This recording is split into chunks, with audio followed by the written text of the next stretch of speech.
As is tradition for my channel, I am going to be doing my top 5 best and top 5 worst drivers of the season in the next couple of videos. Today I'm going to be doing my top 5 best drivers of 2025 and top 5 worst will come tomorrow. As always, let me know your thoughts in the comments box down below, but let's get into it. And now, to begin this list, I want to give a quick honourable mention to actually two drivers, one of which I was certain was going to be in that 5th place, and that is both of the Williams drivers. Now, I was certain that Alex Albon was going to be on this list, especially midway through the season. He had a ridiculous start to 2025, but unfortunately, he's kind of lost his way a little bit. The Williams has also kind of decreased in competitiveness, especially as teams like Sauber has gotten a lot better in the second half of the year. And then also I want to give a shout out to Carlos Sainz. You know, they finished kind of next to each other in the championship. It was all about Albon at the beginning of the season with his relentless point scoring. And despite how he fell off in the second half of the season, he still finished as best of the rest, which I think just, it's a reminder of how good Alex was at the beginning of 25. And then when it comes to Carlos, I mean, still, even to this day, the last guy to win a race for Ferrari. And when those big results, those podiums were on the table on those crazy days, it is no surprise that it was a driver of Sainz's ability and Sainz's quality that was able to get 2 podiums in 2025 for Williams. So yeah, I thought that both of the Williams drivers were deserving of a shout out. And nevertheless, let's start off in 5th place with Charles Leclerc. Now, in terms of his stats, it's actually pretty sad reading. I mean, no wins in 2025, just the one pole position, which was a little bit strange circumstances because Ferrari technically had their car in a bit of an illegal manner. We know in the race they had to make major changes for it to even get to the end of the Grand Prix. So yes, it was good in the qualifying, but it was kind of good because it would have been illegal in the Grand Prix. So yeah, Hungary was just a weird weekend for Ferrari in general. And just the 7 podiums, you know, it has been a really bad season for Ferrari. I think it's been a relatively good season for Charles Leclerc relative to the car that he's had. He's obviously dominated Lewis Hamilton, out-qualified him, dominated him in the race head-to-heads, dominated him in the qualifying head-to-heads. Obviously, we know Lewis has really struggled in his first season at Ferrari with that car, and the average qualifying deficit, you know, up against a driver of Lewis's quality, 2.5 tenths in Leclerc's favour. So, relative to his teammate, you know, a 7-time world champion who is stepping into the team, Leclerc has done a fantastic job. Yes, he has had kind of a few bad races. I know Silverstone was not a great weekend, but in the second half of the season especially, it just, despite how bad that Ferrari was, Leclerc was just always up there. He was either fighting for the podium or, you know, kind of troubling those podium positions. And even in the title decider, he was troubling the eventual champion, Lando Norris, in a McLaren. And I think that just speaks to how good Leclerc is, how good he has been for years now. And I think it speaks more to the disappointment of this season. I mean, how long, you know, watching someone like Lando and Oscar challenge and win championships, Leclerc is easily better than those two drivers. And so I think for him, it's just really depressing that Ferrari yet again have let him down. They've wasted another year of his career because he's not a driver for the future, he's a driver for right now. He has easily got the quality to challenge Max Verstappen for a title, but yet again, this year has been wasted by Leclerc. But I still think that relative to the car that he has had, I think he has done a fantastic job and thoroughly deserves to be one of the top 5 drivers of 2025. And next up in 4th place, I have got George Russell, continuing this kind of really good momentum, I think, ever since 2024 of just being one of the absolute top elite drivers on the grid. Now, relative to his teammate, I think these stats are a little bit meaningless. He was up against a teenager, let's be honest. The one that did surprise me a little bit was the average qualifying gap over Antonelli. Obviously, you know, George dominated him in the races and in qualifying, but almost half a second over Antonelli. I think Kimi's had a good rookie season, but that kind of surprised me. I thought Kimi would have been a little bit closer on average in qualifying. But the reason why George has to go in 4th place, I mean, similar to Charles, it's still a disappointing season for Russell. I mean, he's been ready to challenge for a title just like Charles Leclerc, and yet again, it has not been Ferrari, it has not been Mercedes, but McLaren and Red Bull who have fought for the title. So George is going to leave this season kind of a little bit disappointed of when is my opportunity going to come? Hopefully that'll be in 2026. But the reason why he has to go for 4th is that there was only 2 races where the Mercedes was genuinely within a shot of potentially winning a Grand Prix, and George Russell qualified on pole position on both of those races and won both of those races. He capitalized on the only opportunities this season where there was a win on the table for the Mercedes team up against the dominant McLaren and a resurging Red Bull.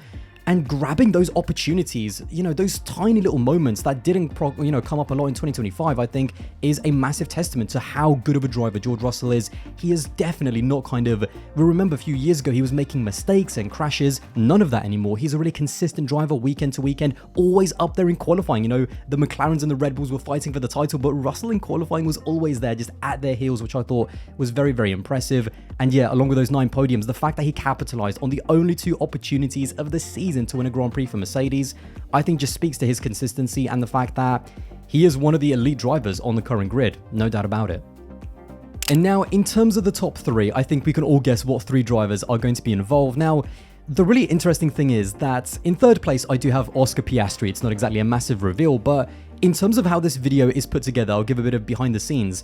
I have this list kind of rolling throughout the season. Again, I had Alex Albon in 5th place for, a majority of the season before he kind of really dropped off at the end.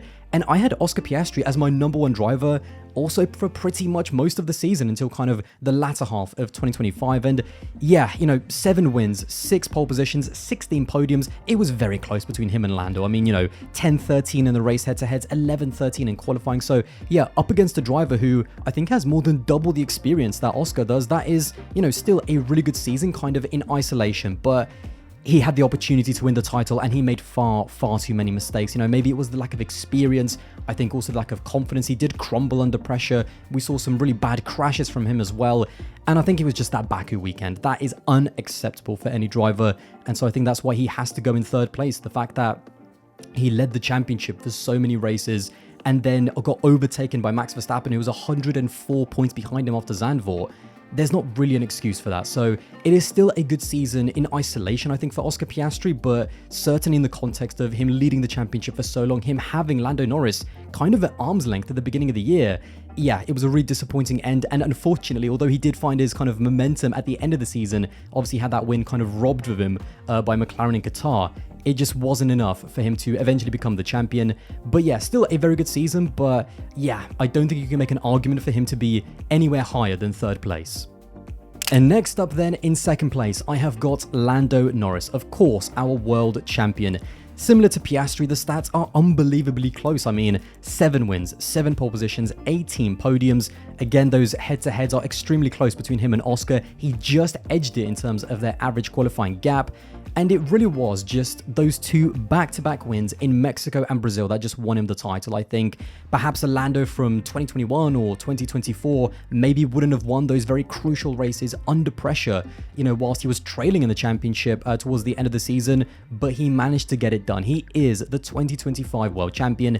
It certainly wasn't a flawless season. There is no doubt about it. He made kind of numerous mistakes, which again, for a driver of his experience, maybe it shouldn't have happened. I remember the qualifying crash in Jeddah. That was, I think, a really costly one early on.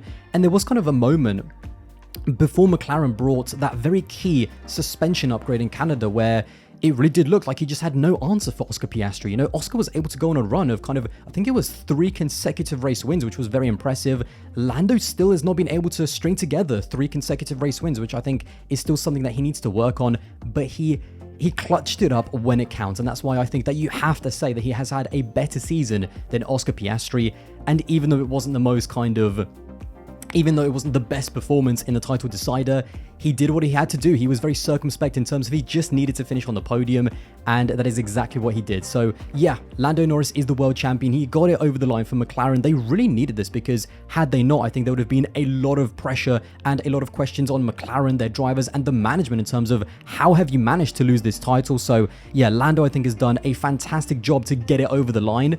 And yeah, he is fully deserving of being a world champion. But yeah, I don't think that anyone is going to argue that he has been the best driver of 2025 despite being the new champion. That then just leaves us the 1st place, and of course it is Max Verstappen. He was my driver of the season in 21, he was my driver of the season in 22, 23, 24, and he is still my number 1 driver of 2025 despite coming runner-up in the championship. Now, a little bit of a fun fact, since this point system of 25 for a win has been introduced in 2010, this is the closest margin between 1st and 2nd place, the 2 points between Lando and Max, that we have ever seen in 15 years with this point system. So what can I say about Max? I mean, in terms of the stats, more wins than anyone else. 8 wins, 8 pole positions, not the most podiums, 15, but yeah, most wins on the grid, most pole positions on the grid, most laps led on the grid, and yeah, 104-point deficit to Oscar Piastri and P1 after Zandvoort. He clawed that in. Red Bull also did a really good job. I think they deserve a lot of credit for, you know, bringing a championship level car maybe a little bit too late to the party. Unfortunately, you got to wonder what this season would have looked like had Red Bull brought this car all the way in Australia. But Max Verstappen made it happen. I really do think that just his presence, just his relentless consistency of always basically maximizing almost every single result kind of put McLaren and their drivers under so much pressure. I think not only were they buckling under the mental pressure of being chased down by Max, but you could see those mistakes and you could see the effect, for example, in Vegas, when Lando qualified on pole and then made another mistake to hand Max the lead and the win on the opening lap. You know, that is the level of kind of intensity that the McLaren drivers were under just because Max Verstappen was chasing them. So yeah, it's a phenomenal season by Max. Of course, the one downside is Barcelona. It was a total moment of head loss. It has kind of, I guess, cost him the championship, but as he himself has said, it's a 24 race season. You know, ultimately it's not just Barcelona, it's the entire season, and Red Bull just didn't give him a car good enough to challenge for the title. You know, the fact that he was even in a title decider is a massive credit to him. And he is definitely the best driver on the grid, there's no doubt about it, but I think the question is, how much of a gap is there between him and everyone else? Because I still think we haven't seen the likes of Leclerc and Russell in a title fight. That's what I think we're looking forward to next. But certainly up against the McLaren drivers, there is almost kind of an entire tier between both Oscar and Lando and Max Verstappen. He goes into the future with a little bit of uncertainty in terms of, is he still going to be at Red Bull in 2027, 2028? They have to prove that they can nail the new generation of cars and also their power unit to continue to give him a title challenging car. Because certainly when it gets to 27, if Red Bull do not have a car that is capable of winning titles, Max Verstappen is going to have his pick of the litter in terms of which team he wants to go to.